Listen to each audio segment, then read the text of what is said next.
एक छोटा सा गांव था। नाम था इसका प्रेमपुर। यहीं रहता था रमेश।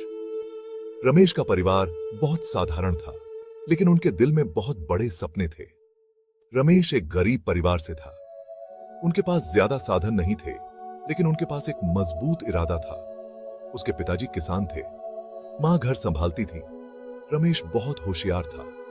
वह हमेशा अपने माता पिता की मदद करता था और उनके साथ खेतों में काम करता था। वह हमेशा बड़े सपने देखता था।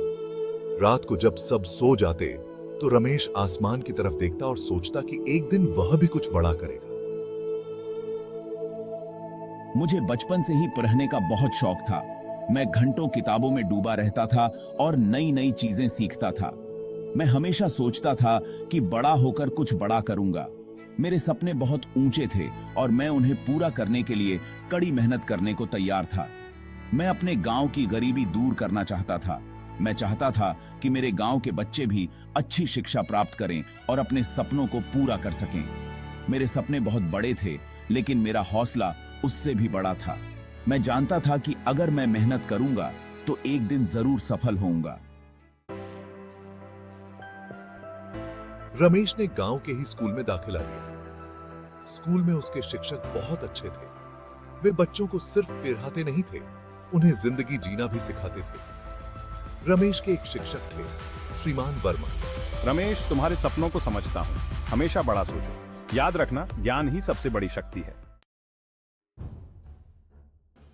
स्कूल की पढ़ाई पूरी करके रमेश शहर चला गया। शहर में उसे आगे की पढ़ाई करनी थी, लेकिन शहर में रहना आसान नहीं था। रमेश ने अपनी पढ़ाई जारी रखने के लिए छोटी मोटी नौकरियां शुरू कर दी। मैं दिन में काम करता और रात को पढ़ाई करता। कई बार मन करता हार मान लूं, लेकिन मैंने हिम्मत नहीं हारी। मुझे अपने सपनों पर पूरा भरोसा था। सेक्शन 4, सक्सेस की सीढ़ी। मैंने बहुत मेहनत की। मैंने शहर के एक बड़े कॉलेज में दाखिला ले लिया।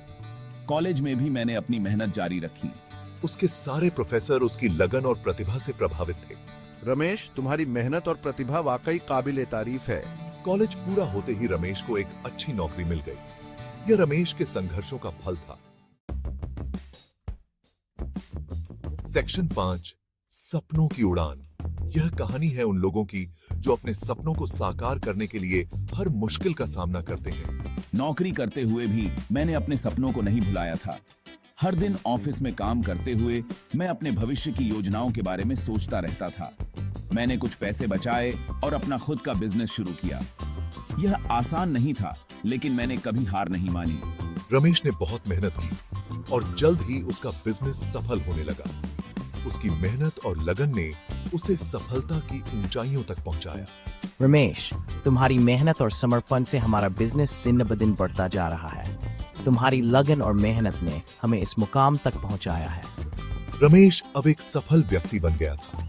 उसकी सफलता ने उसे समाज में एक नई पहचान दिलाई, लेकिन उसने कभी अपने गांव को नहीं भुलाया। वह हमेशा अपने गांव के लोगों की मदद के लिए तत्पर रहता था और उनके विकास के लिए काम करता था।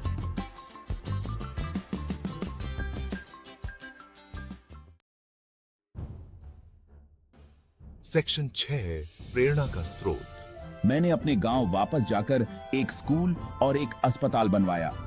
यह मेरे लिए एक सपना था जिसे मैंने अपनी मेहनत और लगन से पूरा किया।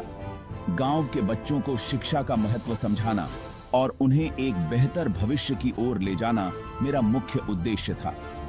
मैंने गांव के लोगों को शिक्षित होने और आगे बढ़ने के लिए प्रेरित किया। मैंने उन्हें यह सिखाया कि शिक्षा ही वह साधन है जिससे वे अपनी जिंदगी को बेहतर बना सकते हैं। मैंने गांव में कई कार्यशालाएं आयोजित की और लोगों को विभिन्न कौशल सिखाए। बाबू अंक हकीकत है।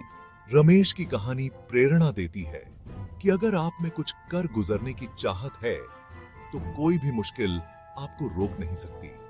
उनकी मेहनत और समर्पण ने उन्हें वह सब कुछ हासिल करने में मदद की जो उन्होंने सोचा था। यह कहानी हमें सिखाती है कि अगर हम अपने सपनों को पूरा करने के लिए दृढ़ संकल्पित हैं, तो कोई भी बाधा हमें रोक नहीं सकती। बस जरूरत है खुद पर विश्वास और कड़ी मेहनत की। बड़ा सोचो, बड़ा करो। अपने सपनों को साकार करने के लिए हर दिन एक नया कदम उठाओ। याद रखो, सफलता उन्हीं को मिलती है जो कभी हार नहीं मानते।